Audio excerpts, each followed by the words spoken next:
Bonsoir, voici l'analyse technique du CAC 40 pour le 24 janvier.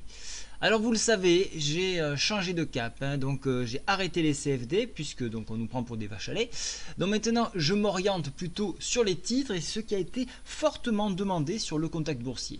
Donc j'ai fait ma première vidéo ici que vous pouvez voir lorsque vous êtes connecté.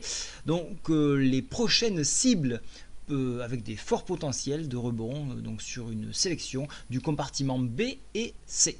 Voilà, donc ça vous avez toutes les informations ici. Maintenant je vais passer sur l'analyse technique du CAC et avant cela on va regarder le calendrier économique de demain de façon à cerner un petit peu ce qui nous attend. Alors déjà ce week-end on a été un petit peu déçu par Trump puisque donc il commence à sortir un peu tout, un peu n'importe quoi. Notamment il veut mettre un terme sur le libre-échange trans-pacifique selon la CNN et plutôt s'ouvrir avec la LENA, c'est-à-dire participer donc au libre-échange nord-américain. Voilà, donc ça avec les dirigeants du Canada et du Mexique. Donc on va voir un petit peu. Il veut également réduire de 75% la réglementation qui pèse sur les entreprises aux US. Donc ça aussi c'est un très beau programme. Alors maintenant en regardant le calendrier de demain, donc on aura le PMI du service français, donc ça c'est important, ça sera à 9h. 9h30 le PMI, mais cette fois-ci sur l'Allemagne. La zone euro, ça sera 10 heures et il faudra attendre l'après-midi pour voir le Redbook. Alors le Redbook c'est important, ça donne un petit peu un tracé sur ce qui pourrait se faire et surtout les ventes de logements. Ça sera à 16h et ça sera aux US. Et puis ce sera tout. Donc maintenant je saute sur l'analyse technique du CAC 40 et donc le voici en hebdo. Alors il est un petit peu confus mais on va l'éclaircir peu à peu. Alors je vous ai tracé d'abord un Fibo ici qui sont les pointillés en noir épais que vous avez là.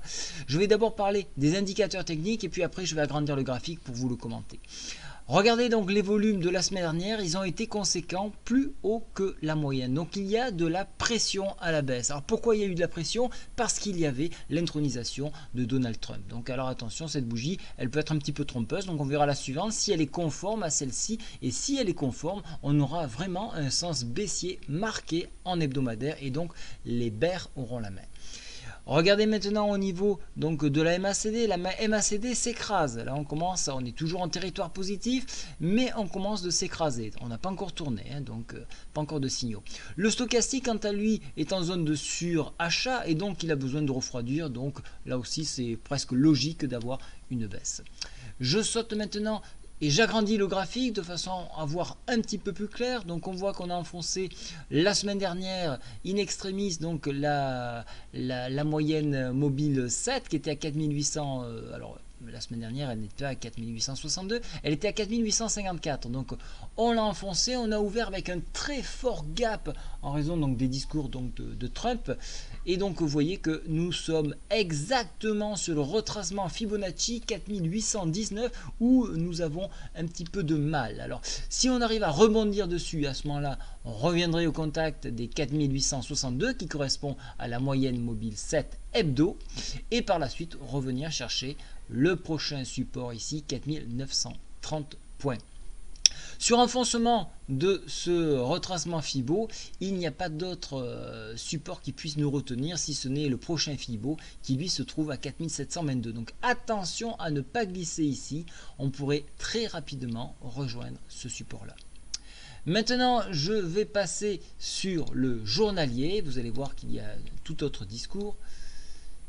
Je vais agrandir un petit peu le graphique. Alors je commence par les volumes ici. Aujourd'hui vous voyez qu'ils sont plutôt conformes à ce que nous avait les jours précédents. Donc c'est une baisse assez nourrie. Le stochastique quant à lui est quasiment donc sur la zone de survente.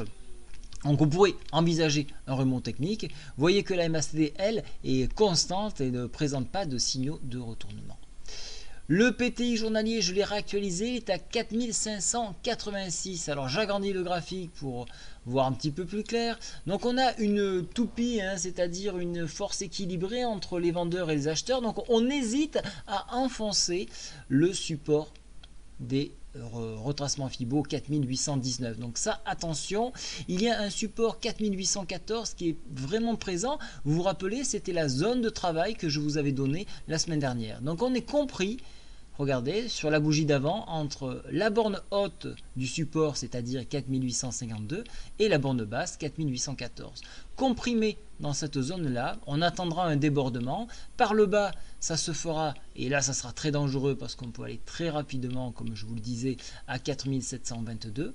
Par contre, on pourrait revenir sur la borne en premier alors là, il y a un support qui s'est créé, 4843, une résistance, pardon, et la borne supérieure, 4852. Sur débordement, on pourrait aller chercher la moyenne mobile 7 qui, elle, se trouve à 4861 et en toujours journalier, la moyenne mobile 20, 4872. Sur dépassement de la moyenne mobile 20, à ce moment-là, on recrée une dynamique haussière en direction de ce point-là qui, lui, se trouve à 4821 points.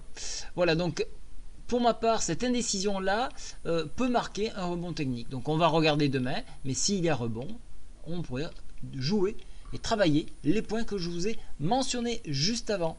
Voilà, j'espère que ça vous a plu. Merci beaucoup de m'avoir répondu massivement sur l'orientation que je devais prendre, car je sais que vous êtes nombreux à regarder mes vidéos. Et donc j'ai bien retenu ce que vous m'avez dit. Vous avez une préférence pour les titres compartiments A, B et C, et donc je m'exécute. Bonne soirée à tous, au revoir.